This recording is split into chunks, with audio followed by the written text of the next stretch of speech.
The problem of the United States and its manufacturing sector is much larger than this relationship between the United States and China. It is probably more accurate to say that China has become the scapegoat, the way for the leadership here in the United States to focus the upset of the American people about the loss of manufacturing on one particular country. But that is a strange argument. The decision to move manufacturing industry out of the United States, particularly over the last 30 to 40 years, was made by the corporate leadership of American industry. And one of the places that both U.S. and foreign capitalists moved their manufacturing was to the People's Republic of China. The reasons were very simple. Number one, the wage level in China was much lower than the wage level in the United States or Western Europe or Japan. And number two, China, with its huge population and its rapid economic growth of the last 30 years, was the world's largest, fastest growing market. The same is true in Vietnam. The same is true in Brazil. The same is true to more or less of a degree in many other countries. This is the normal, market-driven, profit-maximizing behavior of capitalists. To blame it on China is bizarre. Every president out of the last 10 has campaigned on reviving manufacturing. Bush did it, Clinton did it, Obama did it, Biden did it. They all promise it, and none of them has achieved it. So it has become a kind of empty promise of American politics. Republican, Democrat alike, this is what they must say, so they say it. But what they can do is very little because the position is determined by conditions over which American leaders do not have control. They do not control the wages around the world. They do not control the growth of markets around the world. By the way, you can see it also in that many presidents, Republican and Democrat alike, will tell you, over my presidency, we added 6 million manufacturing jobs. Technically, it's true. What it leaves out is you lost 8 million. And that's been the history that we've actually seen.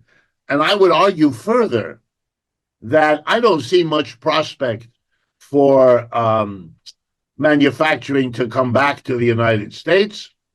Even the turn towards economic nationalism that we are seeing in the United States and in other countries, even that is partly a process that will take a long time. In order for the United States to once again become a manufacturing economy, it would have to compete with the rest of the world, above all at the level of wages and the benefits workers get in this country. And that's going to take a long time because the wages in the United States are still significantly higher than in most of the rest of the world, less so than in the past. The direction is it, but it'll take time.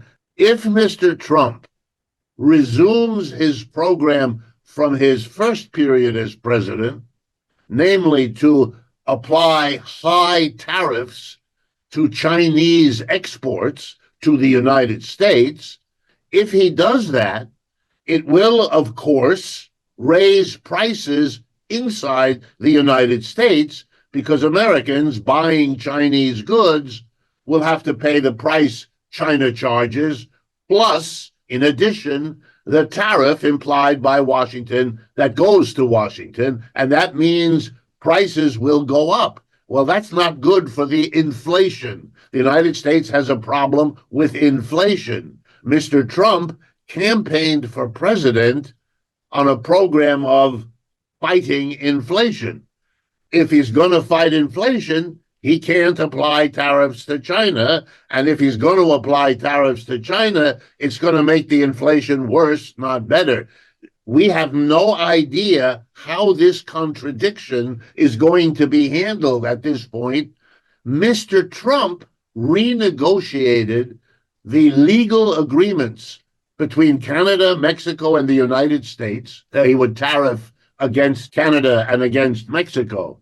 If Mr. Trump goes ahead with his plans, it will do major damage to Mexico and to Canada. What will be the result? One of the things they're for sure thinking about, and maybe already doing, they're going to revisit their relationship to the People's Republic of China, because they're going to offset the damage done by the United States by becoming closer economically with China, which is not what the United States wants. That's the contradiction of United States policy. Over the last 30 to 40 years, American capitalists have invested huge amounts of money in the People's Republic of China.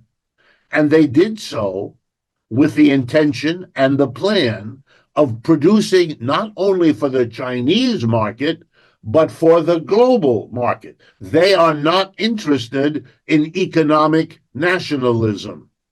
They are opposed to it. On the other hand, you have those American industries that are threatened by the competition from China. They want the government to be more nationalist to protect them against Chinese, and not just Chinese, but global competition. There is a conflict inside the United States, which reaches all the way up to the Trump administration and exists in both parties, the Republican and the Democrat, in which there's an ongoing struggle between those who want a good economic relationship with China and those who do not. And that is being fought out every day, usually not in the public view, quietly, in conferences, in think tanks, in books and articles written and circulated. And one day, and it may be soon, these will explode into the open, and then everybody will see it.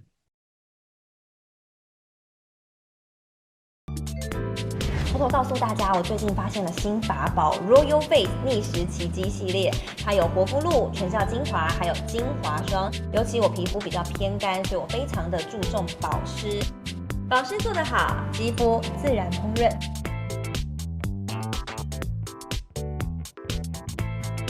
提亮肤色更年轻，抚平皱纹超有感，而且气色变好。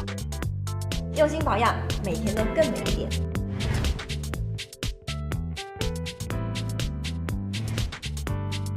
美吧。